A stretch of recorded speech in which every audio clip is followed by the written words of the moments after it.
daughter of Zeus and Hera, and the official waitress of Mount Olympus. Congratulations. Of all the Greek gods with all the cosmic powers available, you were gifted the glorious ability to serve drinks. Forever. Literally forever, because you're immortal, and no one is ever going to give you a promotion. You open your eyes in your room on Olympus. It's beautiful, of course. Marble columns, golden light streaming through the windows, a divine breeze that smells of ambrosia and flowers that never wilt. It seems like a dream, and that's exactly the problem. Every single day is exactly the same. You have the appearance of a 19-year-old, the energy of a 19-year-old, but the weary soul of someone who has repeated this same morning for millennia. If I were in your shoes, I would have resigned long ago. But who would you send the letter to? Your father? Who is your boss? Your mother? Who is your boss's boss? Good luck with that. You get up and already hear the sound that defines the soundtrack of your existence, your mother screaming. Hera is in the hallway, and judging by the volume of her voice, Zeus has done something again. You don't even need to ask what. He always does something. You peek through the door and see your mother holding a golden vase that's probably worth more than entire civilizations, ready to hurl it at the wall. That scoundrel turned into a swan again, she bellows. You slowly close the door. Morning problem number 1. Avoid being hit by the debris of your parents' marriage. You head down to the Olympus kitchen. Yes, gods have a kitchen. Not because they need to eat, but because Dionysus insisted he needed a place to experiment with recipes. The kitchen is a disaster. There's nectar spilled on the floor, leftover ambrosia stuck to the ceiling, and a satyr sleeping inside a cauldron. You ignore all of it because you've seen worse. Much worse. I'll save that information for later. Your work officially begins when the great hall opens for the gods' breakfast. You grab the nectar pitcher, that golden pitcher that weighs more than it looks and that you've been carrying for centuries without ever receiving a thank you, and walk to the main hall. The gods are already there, all of them, and all with their charming personalities. Aphrodite complains that the nectar is 1 degree below perfection and asks you to replace it. Ares slams his cup on the table as if he were in a tavern and shouts, "More!" without even looking at you. Athena completely ignores you because she's busy reading something that will probably change the fate of a civilization. And Apollo, the god of the sun,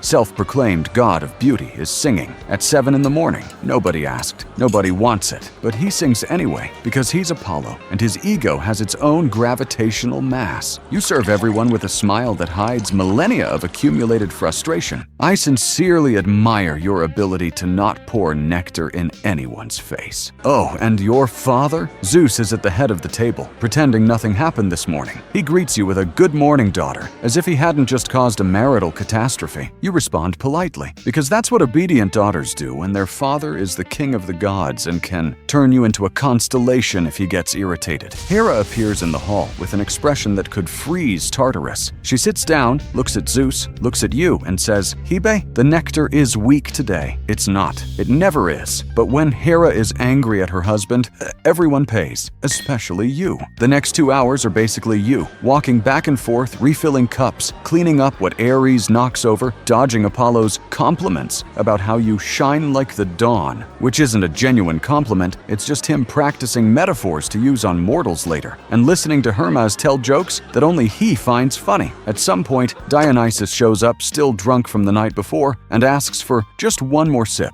It's 8 in the morning. You serve him anyway. What are you going to do? Refuse the god of wine? Then something different happens. You feel it before you see it. A subtle shift in the temperature of the hall. A coolness that doesn't belong to Olympus. The other gods stop talking for a moment, and when gods stop talking, something big is happening. Through the hall's doorway, with his dark cloak and an expression that blends eternal weariness with a quiet dignity, enters Hades, your uncle, the lord of the underworld. And here, I need to pause to explain why your heart just skipped a beat. Hades almost never comes up to Olympus. He has an entire kingdom to manage, billions of souls to oversee, and frankly, he doesn't like it here. He doesn't like the noise, doesn't like the arrogance of the Olympians, doesn't like how they treat him like the inconvenient relative who only shows up at funerals. But when he comes, he always makes a point of one thing: talking to you. Not to Zeus, not to Hera, not to any of the Olympians who pretend he doesn't exist. To you. Hades approaches, and you finally smile genuinely for the first time all day. He greets you with a simple nod. No drama, no shouting, no demands. "How are you, Hebe?" And it's a real question. He genuinely wants to know. You tell him about your morning, about Hera, about the chaos. He listens, without interrupting, without judging, without turning the conversation into something about himself. In an entire pantheon pantheon of loud and egocentric gods, Hades is the only one who treats you like a person and not like a servant. He asks if you need anything. No one ever asks you that. You are the goddess who serves. No one thinks about serving you. I wasn't expecting to get emotional narrating the day of a divine waitress, but here we are. The moment doesn't last long. Hera calls Hades in for a family talk, which is code for, let's argue about something unpleasant at a high volume. Zeus suddenly has urgent matters in eastern Olympus and disappears.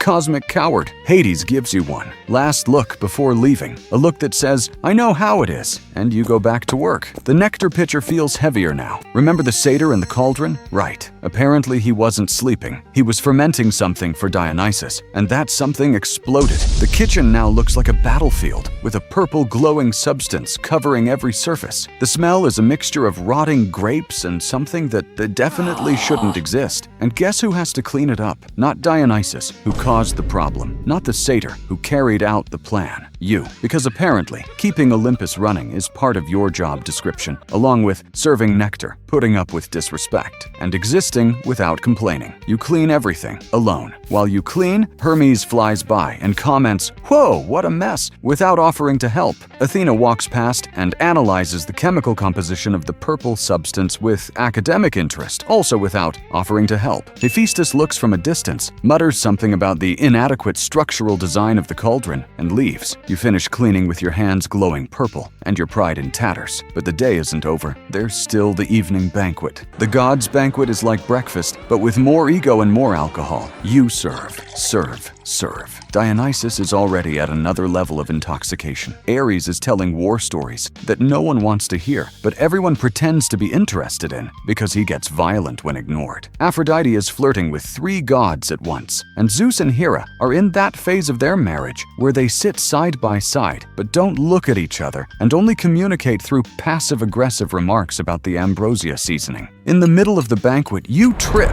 The nectar flies. The golden liquid hits Ares square in the face. The entire hall freezes. Ares looks at you with those eyes that have destroyed entire armies for less. Your heart stops, but then Aphrodite starts laughing, and Hermes, and even Athena cracks a smile. Ares, realizing he's become the butt of the joke, huffs, wipes the nectar off his armor, and growls something about lack of respect. Crisis averted, but your hands are still shaking. You're an immortal goddess afraid of a coworker. I think that pretty much sums up the dynamics of Olympus. The banquet drags on until late. You collect the cups, clean the tables, organize what can be organized. The gods leave one by one without thanking, without acknowledging, without even noticing that someone did all that. Hera leaves without saying goodnight. Zeus disappeared hours ago, probably turning into some animal, somewhere you'd rather not think about. The hall is empty, just you and the silence. You go back to your room. The golden light is now silver, moonlit, soft. You lie down and stare at the marble ceiling. Tomorrow will be exactly the same. Same picture, same gods, same complaints, same invisibility. You are the goddess of eternal youth, trapped in an eternal routine. The irony would be funny if it didn't sting a little, but then you think of Hades, his sincere question, his respectful silence, and you realize that maybe, just maybe, one genuine moment in the middle of a whole day of chaos is worth it. Or maybe you're just trying to convince yourself of that so you don't go mad. Either way, you close your eyes. And I'll end here. Hebe, the goddess of youth, eternally young, eternally tired, eternally serving those who will never notice. If there's a lesson here, it's that even on Olympus, the most essential work is the most invisible. And if you think your job is thankless, at least yours has a time to end. Hers doesn't. It never will. Good night, Hebe. Tomorrow, it all starts again.